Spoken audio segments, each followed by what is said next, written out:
even though it's probably in the mid 40s, upper 40s, decided to come out here at least one more time. So we need some exercise. We can't just sit in the house and watch YouTube all day.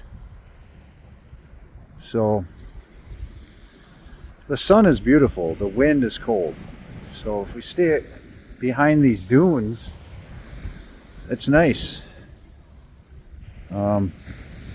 And I wanted him to get some exercise. I feel really bad. I need to get back in the gym. I feel terrible, like health-wise. Need to get more vegetables. I'm to the point now where I don't feel good. I want to get back to my normal diet, my normal exercise routine. And there's really not much this place can offer me. Besides the views, the weather is almost as cold as it would be at home normally. So, kind of looking forward to getting back home.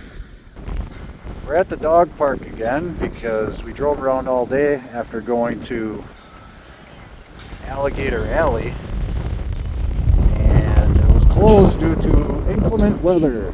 It is probably in the upper 30s right now because of the polar vortex.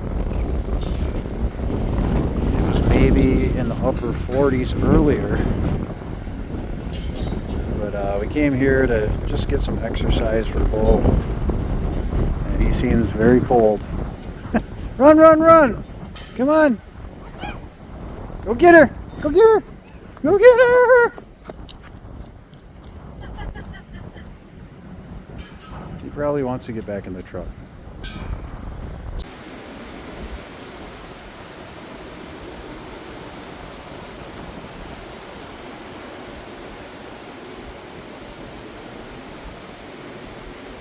Well, good morning from Fort Morgan, Alabama. It was a very cold night last night. This right here got down to 60, and the furnace ran all night long. We just had the service person here to check it out because I thought something was wrong because it ran all night and it got colder and colder.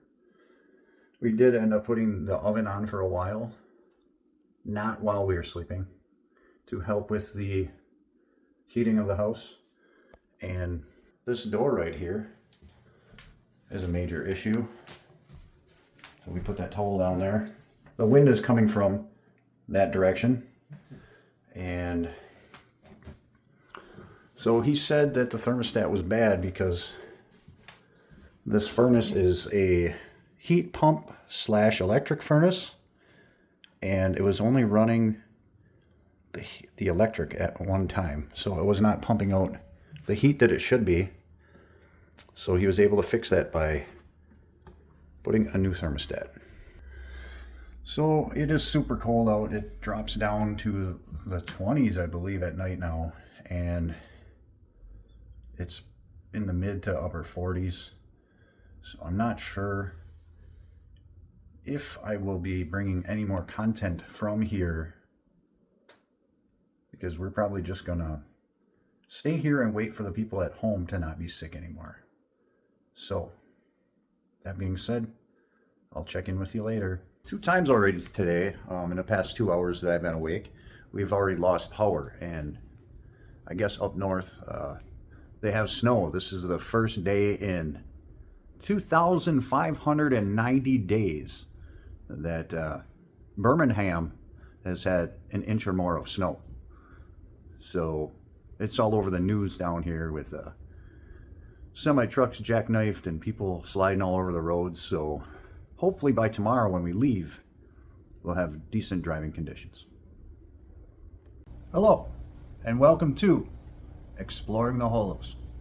Today, I'm going to be talking a little bit about Psychogenesis, the 5th book in the Neogenian System by Morg.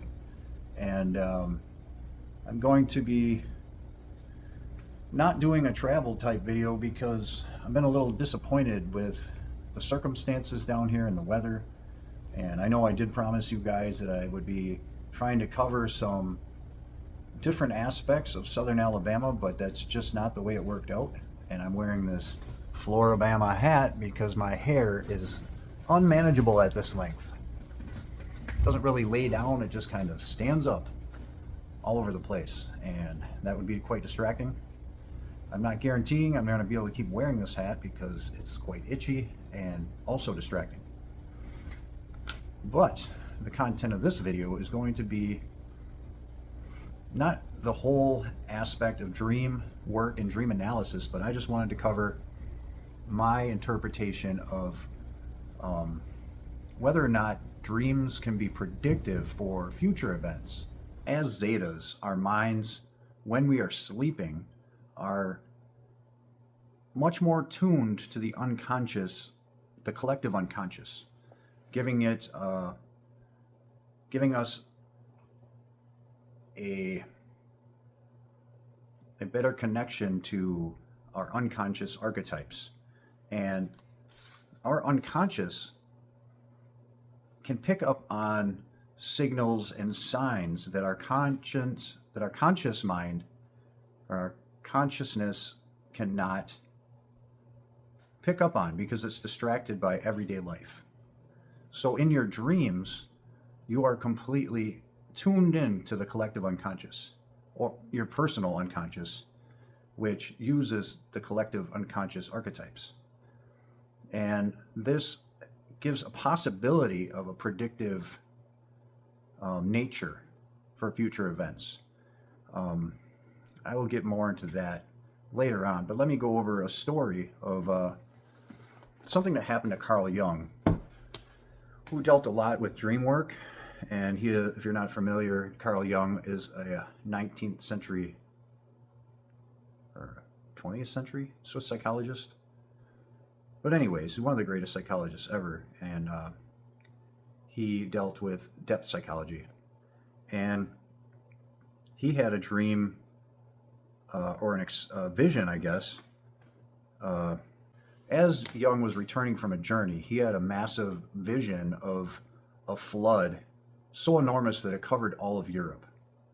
And in the water, Jung saw floating debris and remains of the civilization. Then the water turned into blood. He had many more violent visions that were so vivid and emotional that he thought he might be having a psychotic break. However, when World War I began, Jung reinterpreted his visions as seeing them not as personal, but tapping into the collective unconscious of Europe, which was on the verge of a terrible war. Carl's experiences were the visions, not dreams. However, visions are simply the dream world leaking into the waking consciousness. So we can still look at Jung's experience as an example of a possible predictive function of dreams. So, in the book, more goes into this more in detail, and I'm not going to get into dream analysis and dream work because I have a video on that previously. If you go back in my videos, I went more in depth on that and what I do. I haven't been really doing that lately. It's been difficult with all this trip planning and stuff like that. And my hours at work previously were 12-hour shifts. So now getting back to 10-hour shifts when I come back, I might focus more on that. And so getting back to dreams and their predictive nature, I think that they may have a predictive nature just because you're focused on your unconscious mind. Your unconscious mind sees things that your conscious mind does not, because your conscious mind is constantly busy with everyday life. I think when you look at the world of psychics and even like tarot cards and stuff like that, I think the reason why they're predictive is not because they know future events are going to happen. It's because they can pick up on which way things are going, possible trajectory. And I've kind of learned to do this in my own life. I've been able to kind of look at things from afar And when it comes to planning things out, I'm a very long game type of person. And I think that is very useful when it comes to being successful. You need to be able to look more than 5 years down the road. You need to, even though things in the world change very often and there's not much you can do about the way the world works and things that other people do and the things society does, you can set yourself up to be in a good spot 10, 15, 20 years down the road.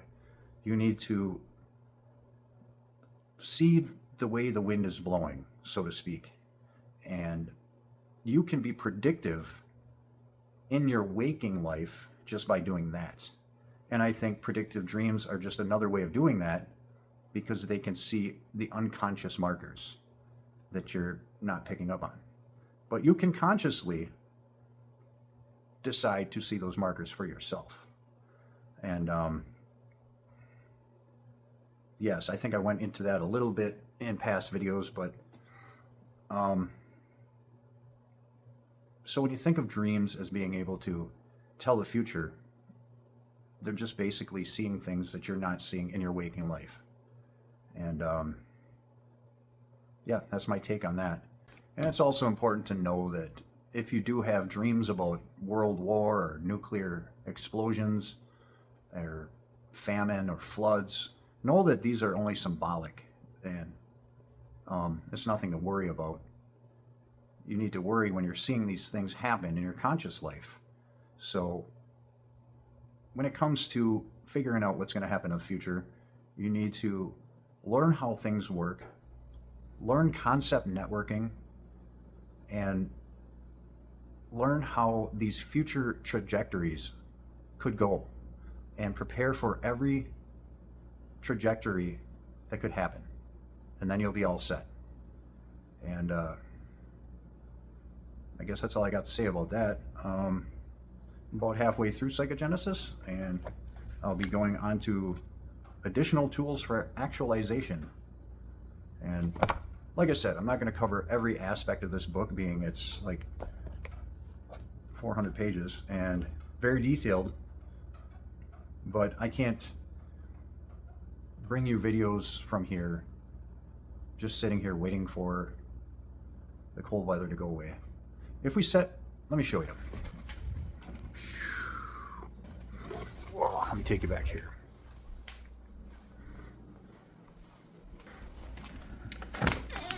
We can go back here. That's beautiful, you know.